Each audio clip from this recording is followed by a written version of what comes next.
Hello friends, welcome to our channel target practice batch. Target practice batch में आपका बहुत बहुत स्वागत है।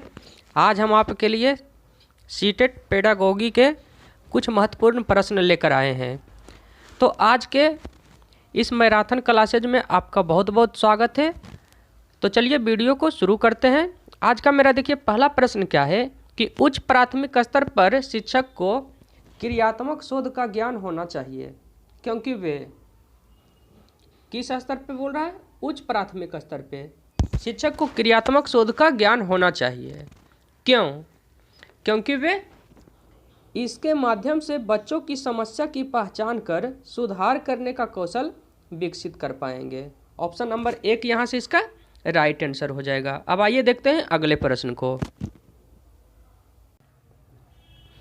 आज का मेरा देखिए अगला प्रश्न है कि शिक्षा का अधिकार अधिनियम 2009 में 6 वर्ष से 14 वर्ष आयु के विद्यालय कभी न गए अथवा विद्यालयी शिक्षा अधूरी छोड़ने वाले बच्चों को शिक्षा की मुख्य धारा से जोड़ने हेतु कौन सा है? शिक्षा का अधिकार अधिनियम भी पूछा जाएगा। कब लागू हुआ था? 2009 में बन के तैयार हो गया था। और इसमें क्या था? 6 से 14 वर्ष की आयु के बच्चों को अनिवार्य शिक्षा से जोड़ना। तो अधूरी शिक्षा जो छोड़ देते थे अथवा जो कभी विद्यालय नहीं जाते थे, तो बच्चों को शिक्षा की मुख्य धारा से जोड़ने हेतु क्या किया जाता था? विशेष प्रशिक्षण लागू करने पर जोर दिया गया है। ठीक है, ऑप्शन नंबर बी यहाँ से इसका राइट आंसर हो जाएगा। अब आइए चलते हैं अगले प्रश्न की ओर।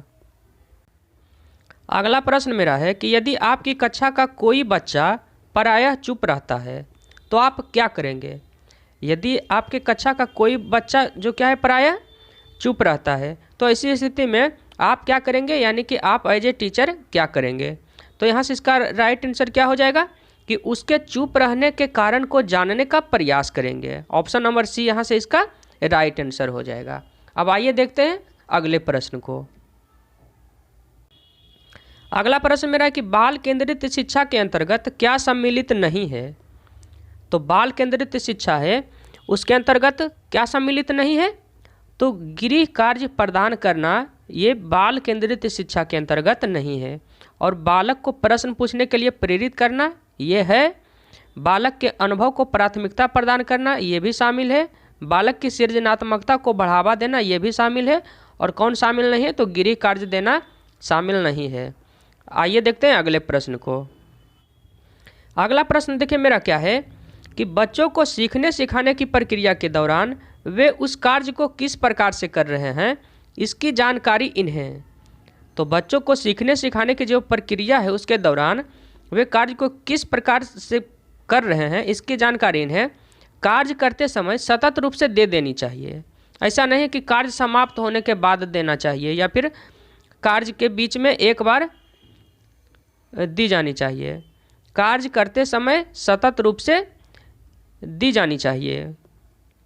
ठीक है, अब आइए देखते हैं अगले प्रश्न को। अगला प्रश्न मेरा है कि यदि आपकी कक्षा में कोई बच्चा अधिगम अक्षम हो, यानी कि अधिगम करने में सक्षम नहीं हो, तो आप क्या करेंगे? तो सबसे पहले क्या करेंगे, उसकी अक्षमता किस प्रकार की है यह जानकर उसको सिखाने का प्रयास करेंगे। यही क्या है, एक टीचर की मुख्य विशेषता है। और बच्चा का जो सीखने में बाधा पहुंचाता है वो विभिन्न प्रकार का होता है। तो इन सभी प्रकार को आप क्या कीजिएगा, याद करके जाइएगा। इससे रिलेटेड भी एक प्रश्न पूछा जाता है, जिसे लेखन संबंधी, बोलने संबंधी कठिनाई इसमें शामिल है। ठीक है, आइए देखते हैं अगले प्रश्न को। अगला प्रश्न मेरा है कि राष्ट्रीय पाठ्यचर्या की रूपरेखा 2005 की संस्तुतियों के संबंध में कौन सा कथन सत्य नहीं है?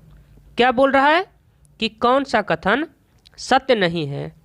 तो यहाँ से देखिए कि ऑप्शन नंबर 1 को देखिए, विश्वविद्यालय को राजनीति से मुक्त रखना, ये कथन क्या है? सत्य नहीं है। बाकी ज्ञान को बाह्य जीवन से जोड़ना ये सत्य है।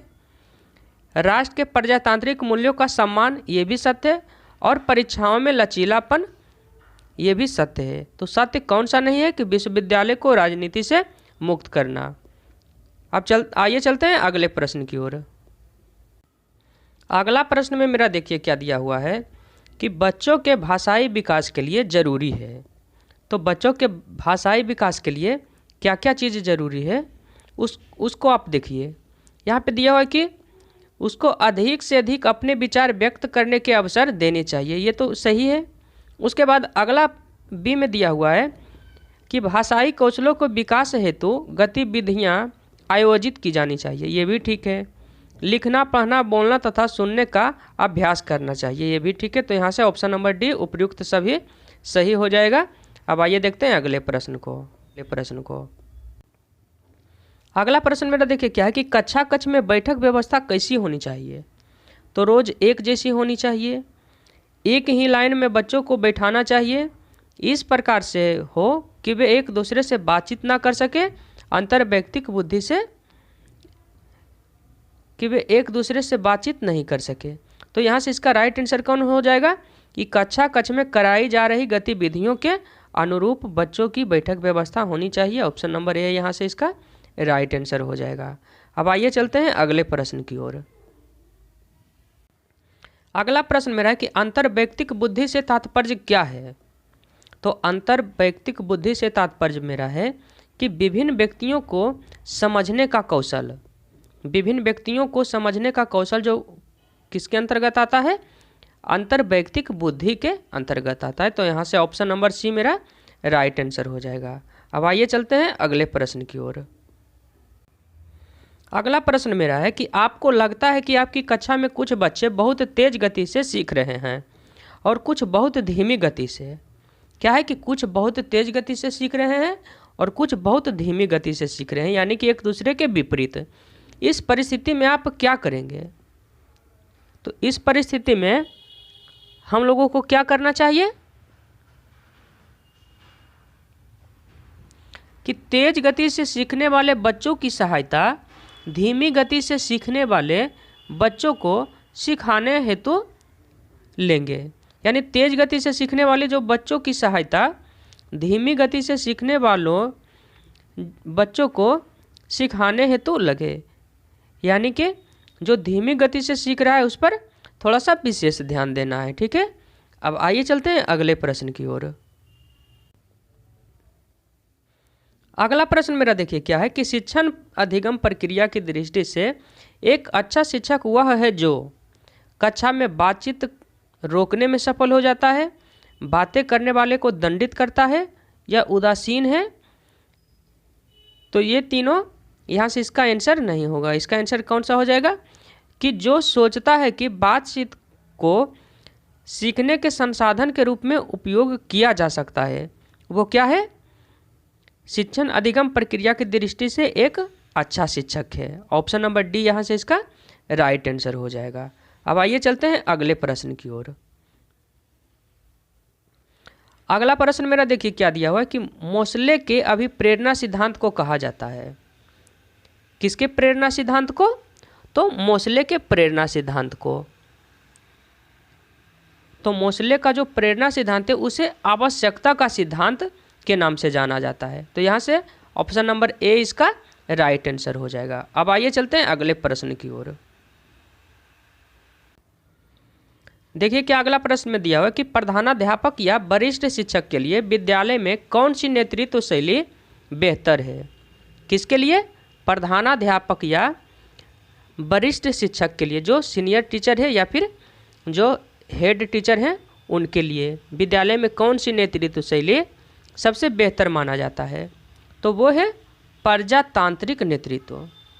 सत्ताधारी अहस्तक्षेपी नेतृत्व ये सब नहीं होगा। कौन सा हो जाएगा, प्रजातांत्रिक नेतृत्व, यानी कि सभी को बराबर भाव से देखना और सम्मान करना, ठीक है। अब आइए देखते हैं अगले प्रश्न को। अगला प्रश्न मेरा कि मानसिक स्वास्थ्य के नियमों को खोजना और उन्हें बनाए रखना क्या है। देखिए इस बात को ध्यान से आप देखिए कि मानसिक स्वास्थ्य के नियमों को खोजना और उन्हें बनाए रखना अध्ययन का केंद्र बिंदु है। ये किसका कथन है, तो ये किसका कथन है, ड्रेवर का है। तो ड्रेवर से संबंधित है, तो यहाँ से ऑप्शन नंबर सी इसका क्या हो जाएगा, राइट आंसर हो जाएगा। अब आइए देखते हैं अंतिम प्रश्न को। आज का मेरा अंतिम प्रश्न देखिए क्या है कि सीखने के वक्र तो सीखने के वक्र क्या होते हैं? सीखने की प्रगति के सूचक होते हैं। सीखने का जो वक्र होता है वो क्या होता है? सीखने की प्रगति के सूचक होते हैं। तो ऑप्शन नंबर ए यहाँ से इसका राइट आंसर हो जाएगा। यदि आपको मेरा वीडियो अच्छा लगता है तो अपने दोस्तों के साथ शेयर कीजिए, लाइक कीजिए और सब्सक्राइब कीजिए। फिर मिलते हैं वीडियो के नेक्स्ट भाग में, तब तक के लिए धन्यवाद।